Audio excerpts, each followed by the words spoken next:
So I'm going to share with you 15 ways to acknowledge your people, empower your people, and embody high values and integrity without monetary incentives, because you don't necessarily need monetary incentives. Acknowledging your people, right? The number one is listen actively.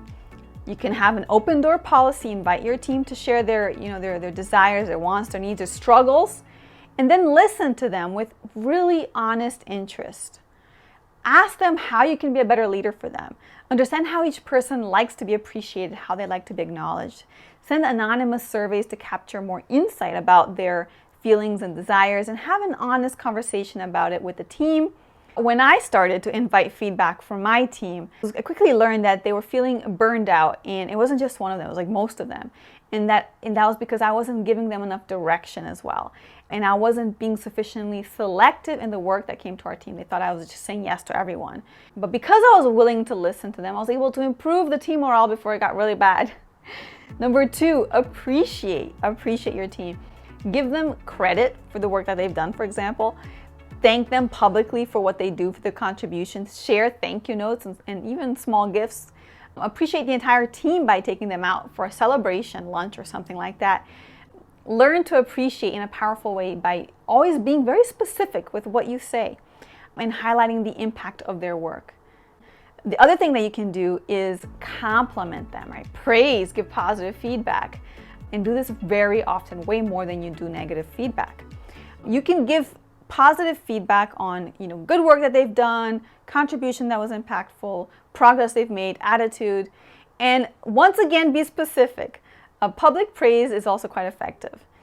So compliments, appreciation, recognition, also they all go hand in hand, and you can give them as a team, or you can deliver them individually. Now, I remember to this day, I had a boss who complimented my work and my work ethic so often that it actually made me believe in myself, and it got me to work really long hours, like 12, 13 hours a day, when everybody else was working 8 hours a day, just because he believed in me. Here's another one. Recognize your team. It's key.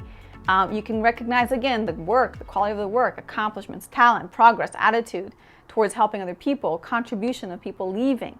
There's so many non-salary, non-bonus ways of recognizing people. You can do it verbally with compliments and appreciation, gifts, awards, your time, right? Like take people out for lunch.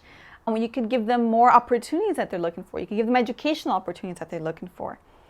It's strongest when paired with a compliment or appreciation. And I had this really wonderful university professor who organized this 5-course gourmet dinner at his home with his family for the top 2 students in his class. And it was wonderful. It was such a memorable moment that I still don't forget. Never forget that professor.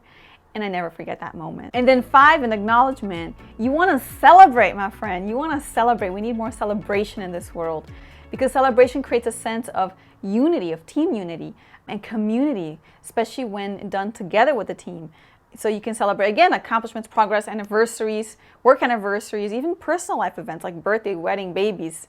You can get food, get cake, you can write handwritten cards, and just create that atmosphere of celebration, which is so beautiful.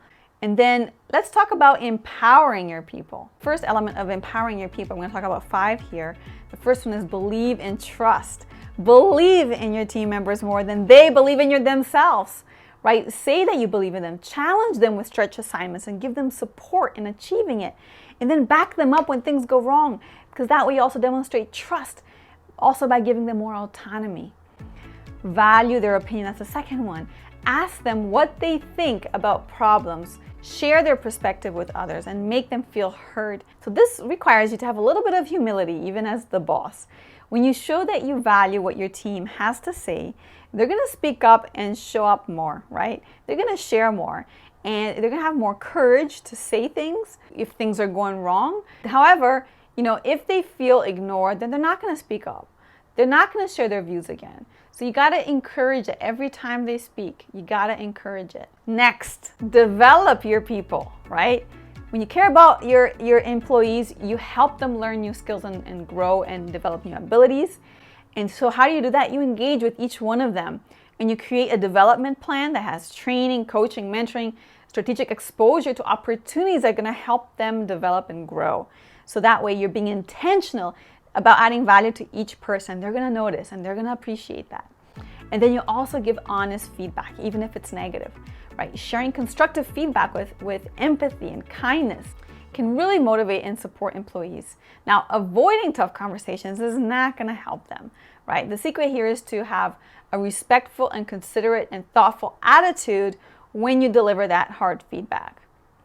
And another one is to increase visibility, right? Push your employees outside of their comfort zone by exposing them to greater opportunities in other teams and leaders, even, my friend, if it's going to increase the chances that they leave your team. A lot of senior leaders in the organization gave me this feedback that my team and their work wasn't visible enough. And because of that, they couldn't give them, I couldn't sustain the high performance evaluations and raises for them. So as their line manager, I had to continuously encourage them to show up in multi-stakeholder meetings, interact with their leaders in the organization, and speak up and present their ideas so that they could be seen. The third big element is to embody high values and integrity and be respectful as a leader. How do you do that? You respect them personally and you respect their work. And this doesn't mean that you have to admire your people, right? It just means that you're going to treat them with dignity and you're going to have regards for their feelings, for their situation, for their work. And an example of respecting them as individuals is to honor the one-on-one meetings and performance evaluations that you have with them. And don't make it a surprise. It shouldn't be a surprise if they get a negative performance review. An example of respecting their work is to not ask them to engage in a task, let's say if it's never going to be used, right? To make them do work that's not relevant. Be fair. Be fair. While it's hard to not have biases at work and with people and your decision making, your actions, you got to at least strive to treat people fairly. Give them an opportunity to defend themselves. Give them the opportunity to apply for an opening. Give them the opportunity to speak up without retaliation. Avoid judgment as much as you can by really engaging in that conversation and that dialogue with them so you can understand the context of a situation that's negative and from their perspective, right? You really need to give them that opportunity. And then be kind. Kindness goes beyond, my friend, goes beyond not shouting, harassing, or being condescending. You got to have courtesy and treat people with dignity again. You got to give employees the benefit of doubt. You got to ask them questions, avoid accusations, assume they always have a positive intention that they're good people, right? And then problem solve with them rather than for them. And then be transparent as well, because transparency goes hand in hand with fairness and respect. If you have bad news to share, like layoffs, pay cuts, or relocation, you have to communicate that as early as you possibly can to give your employees an opportunity to prepare for bad news, right? There are things that they're going to have to do. And then finally, be a role model. Exemplify what you preach as a leader. Model the desired behavior. Don't say one thing and do something else, so that your team can respect you as a person. And that way, they're going to be more likely to follow you and listen to you and do what you ask them to do. So in conclusion, my friends, these ways of showing that you care about your team members, they don't take a lot of time. As long as you internalize them and transform them into a everyday habit, everyday leadership habit. It's not a performance short-term diet.